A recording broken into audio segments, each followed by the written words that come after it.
Bismillahirrahmanirrahim. Assalamualaikum warahmatullahi wabarakatuh. Perkenalkan, nama saya Akila Nurul Hikmah dengan NIM P0034 1021 005. Saya merupakan salah satu mahasiswi Poltekkes Kemenkes Kendari dari jurusan Teknologi Laboratorium Medis. Dalam video kali ini saya akan menjelaskan mengenai gambar di samping, yaitu sintesis hormon tiroid. Pada gambar di samping, tahap pertama sintesis hormon tiroid adalah penyerapan yodium di bawah rangsangan TSH atau thyroid stimulating hormone. Hormon perangsang tiroid yang diproduksi oleh adenohipofisis yang melakukan aksinya dengan mengikat reseptor TSHR atau terletak di basosisi lateral tirosid.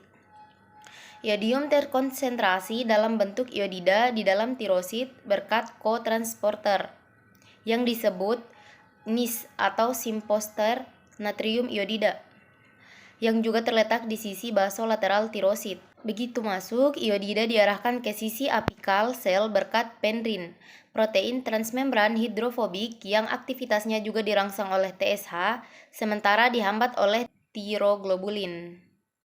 Gambar selanjutnya yaitu tahap kedua adalah sintesis tiroglobulin. Disintesis dan disimpan dalam vesikel dan dilepaskan ke dalam rongga folikel melalui eksositosis dan sisi apikal. Selanjutnya, pada tahap ketiga adalah pengorganisasian iodida.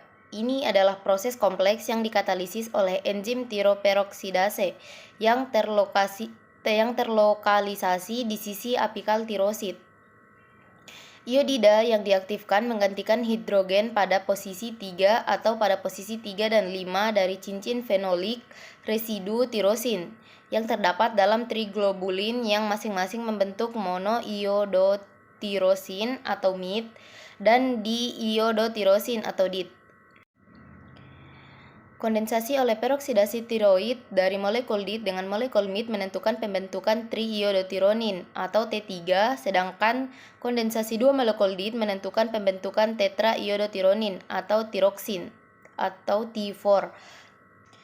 Derajat iodisasi triglobulin juga bergantung pada ketersediaan yodium dalam tubuh. Inilah mengapa penting untuk menjamin asupan harian minimum. Hormon yang paling aktif secara biologis adalah triiodotironin atau T3. Jika asupan yodium buruk, terdapat mekanisme kompensasi yang mampu mengalihkan sintesis hormonal lebih ke arah produksi T3. Karena secara biologis lebih aktif, maka perlu diproduksi dalam jumlah yang lebih kecil sehingga menghasilkan dalam menggunakan yodium yang lebih sedikit. Tiroglobulin beriodium disekresi dan disimpan dalam koloid, yaitu matriks agar-agar yang dikelilingi oleh tirosid. Tergantung pada kebutuhan, simpanan tiroglobulin beriodium ini akan diserap kembali melalui pinositosis dari sisi apikal tirosid dan kemudian diarahkan ke lisosom dari tirosid yang sama untuk diproses secara enzimatis, membentuk hormon tiroid T3 dan T4 yang siap dilepaskan secara sistemik melalui sisi basal dalam proses yang disebut reabsorpsi proteolitik. Kelebihan MIT atau monoiodotirosin dan DIT atau diiodotirosin didaur ulang sehingga memungkinkan sel memulihkan yodium yang terkandung di dalamnya. Setelah disekresi, hormon tiroid bersirkulasi dalam darah, terikat dalam keseimbangan fisik kimia yang sempurna dengan protein transportnya masing-masing, yaitu tiroksin binding globulin atau TBG dan tiroksin binding prealbumin atau TBPA dan terakhir albumin. Hanya yang terikat saja yang beredar bebas, disebut free T4 dan free T3. Free T4 gratis hanya mewakili 0,02% dari seluruh T4 yang ada, sedangkan free T3 gratis mewakili 0,3% dari seluruh T3 yang tersedia. Pada gambar di samping, free T3 dan free T4 adalah jumlah hormon tiroid, triiodotironin dan tiroksin yang bersirkulasi secara bebas.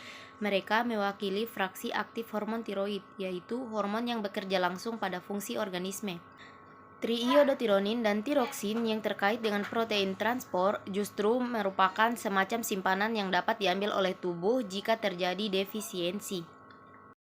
Mungkin cukup sekian materi yang dapat saya jelaskan pada gambar tersebut. Lebih dan kurangnya mohon dimaafkan dan saya akhiri. Wassalamualaikum warahmatullahi wabarakatuh.